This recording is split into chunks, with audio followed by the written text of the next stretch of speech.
Hey, today I'm going to show you how you can pin a TikTok video to the top of your TikTok page. It's actually very simple to do this. You can see I have two pinned videos right here, and I'm going to end up pinning this one over here on the right.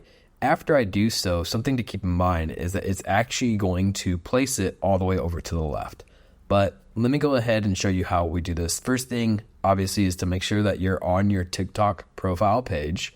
And then we're going to select the video that we want to pin. Once we have selected the video that we want to pin, then we just need to tap on these three horizontal lines down at the bottom right hand corner. It's going to bring up this menu, and you have a lot of different options here, but we are trying to pin this video. So you're going to want to tap on where it says pin. Once you tap on this, you should get a message up at the top of your screen that says that it has been pinned to the top of your profile. So now if I go back to my profile, you're going to see that it pinned it. And now it's also going to place it right over furthest to the left. So you're going to want to make sure that if you're pinning three videos, that the one that you want all the way over to the left, that you actually pin that one last.